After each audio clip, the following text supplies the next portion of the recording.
Have you ever wondered what games you should keep or you should lose? Find out here at Purge Reviews. So here's the Castle Panic Dark Titan expansion. The board itself is off the base game, but everything else you see here, the rules, the Cavalier token, you're going to get 5 new castle cards, you're going to get the Ragnarok stuff, 3 new tiles that will help you out, and the rest of these are monster tiles that will go in the monster bag if you have the Wizard's Tower. Now, it's important to point out that this works with the base game and the Wizard's Tower expansion. So if you have the Wizard's Tower expansion, there are rules in here that will allow you to play with it. If you do not have it, you can play this without it. So let's go over some things really quickly. Very easy. The first thing you're going to have are 5 cards. You're going to have the Boiling Oil, which will come in each of the colors.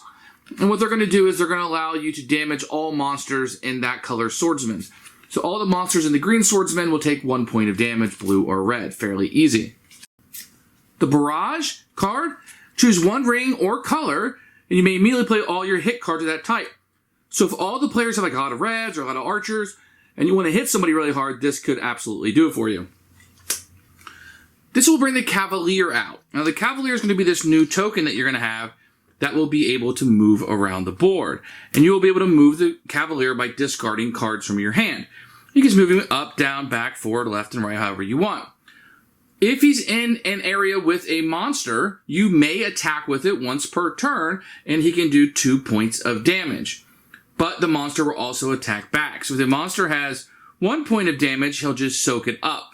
But if he has 2 or more left, then he will kill the Cavalier. Cavalier will still do the 2 points of damage, come off the board, and the only way to get him back is by finding the Cavalier and going through the deck again. So strategically, you can kind of have him hit people with less 1 hit point only and keep him alive. Just kind of run around the board dinking people a little bit. Dink, dink, dink, dink. And that could be a way to use the Cavalier. In addition, you're going to have these 3 tiles that will be in the board, and they will all do something just a little bit different. So when these guys come out, they will come out in the forest like normal, and you can discard a card to move them towards the walls. If they reach the castle, each of them will do something different. If they're ever in a spot with a monster, they will each do 1 damage. So do 1 damage to the monster, but this will also take 1 damage. So what the reserve squad is going to allow you to do is when it gets to the castle, whatever number it's on, 3, 2, or 1, it can do that much damage to any monster or monsters on the board. The Stone Master's cart will allow you to rebuild walls, either 2 walls or 1, depending on how much health it has left when it gets to the castle. And then the Supply Wagon will let you draw either 2 or 1 card for all players when it reaches the castle. So these are things that will help you during the game. You will also have monsters that will be added to the board. So these 3 right here, the Blue Plague, Red Plague, and Green Plague, all kind of work the same. Well, they will get rid of those colored cards in your hand. And then you have the Wither, which will banish the top card of the castle deck. This is a new word, banish. So you literally just take the top card of the castle deck and you eliminate it from the game for the rest of the game. And that's what that will do. Then you also get a number of monsters. You're going to get 2 elite goblins, 2 elite orcs, and 2 elite trolls.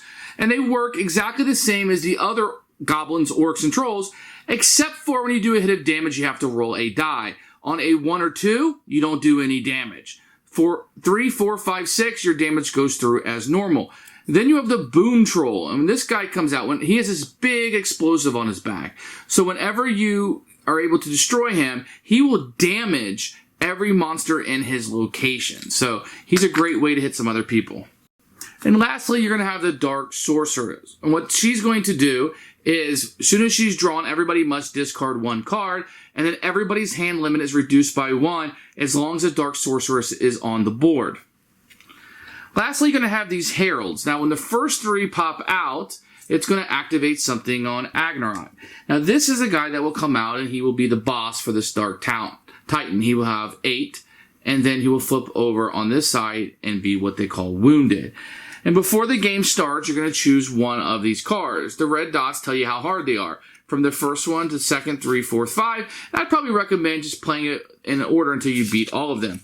You can see that the special power, no special power with 1, with 2, all monsters resulting art move additional spaces. This one you roll a die, return a herald from the discard pile to the forest, or move additional space all the way up to the heart. So you can choose what difficulty level that you want. I'm just going to show you the first one. So you have him on this side when it first shows up. So when you draw the first Herald, you will put it over this and activate this. All players discard one hit card of their choice. When the second one comes out, all players discard one special card. And then when the third one comes out, roll for the giant boulder. And then you will flip this over, and Ragnarok, when the third Herald comes out, so the 3 Heralds will not go on the board. They will be placed on his card. This guy will then come out with the 8-point up, and if he had a special ability, of course it would be activated, and there are some rules down here on the bottom. He will take 8 damage to destroy. If he ever gets to the wounded side, everybody has to discard a random token. Now, he works just like anybody else. You have to damage him just like you would anything else, and he'll start counting down. One important thing is if you ever slay him, any of the cards that normally would slay an item only does 4 points of damage. So if you slayed him and he has 8, he would immediately go down to 4 wounded. Everybody would lose a random card, and he would progress from there. So he can be pretty tough as he moves through the board. Once he reaches 2, you can no longer kill him with just 1 point of damage. You will need to do 2 points of damage at one time. Otherwise, you will not be able to kill him. You'll notice there is no 1 listed on here.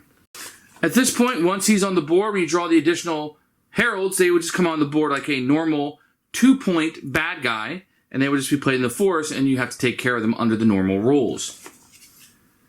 So this is the Castle Panic Dark Titan expansion. I find it moderate. I find the Wizard's Tower to be a little bit harder to defeat than this, but this does give you a lot of challenge, especially as you make him harder and harder, and it gives you something to work towards, which I like a lot. So the first time I would probably start here. If you beat this, move up and keep playing until you can beat him on all 5 levels, and it can get very difficult. The complexity is a little bit easier than Wizard's Tower to add in. I might even start here before into Wizard's Tower. There's not as many of these tiles that do a bunch of wonky things. Maybe add this in before you get to the Wizard's Tower, and then you can keep this in the game and add the Wizard's Towers in, and I don't think that the jump up in complexity will be that much for you. This would probably be one of the first expansions I would start with, the Dark Titan. I like it quite a bit. I like the idea of having a boss to beat. That's really fun, and that goes over very well. He doesn't seem like he's overpowering. I do like the decisions to be made with these guys as they move forward. If you have a lot of your walls, maybe the supply wagon's better used knocking some people out. Or you might want to try to maneuver to hold him back so he doesn't get destroyed until you need walls if he comes out in the game too early. The new cards are pretty good. I do like moving the Cavalier around. This gives me another way to use cards that I don't really have a use for, and I can move him around, and I can utilize him to fight force, which is really fun. There aren't a lot of cards that are added. You know, in the Wizard's Tower, you had a lot more that were added, but what's here is okay. I find the Barrage pretty difficult to use. There wasn't a lot of times. I think with more players, this becomes more useful, but in a lower counts, it isn't quite as powerful. So overall, I say this is a great addition. I'd probably add it in after I played Castle Panic for a while, and I'm really starting to like what it has, but I want something a little different, a little bit more. I want some different options. This is a way to ease into expansion territory for this game, and one I think that you'll really enjoy. So 2 thumbs up for me. Thanks for watching the video. I really appreciate you tuning in. If you liked it, please like it and hit that little subscribe button. That really helps out the channel, lets us know that you're getting the videos that you want. If you agreed or disagree with what I said, feel free to comment below. I'd love to hear what you have to say, and I promise that I will comment back. Thanks for watching, and everybody else, keep playing games.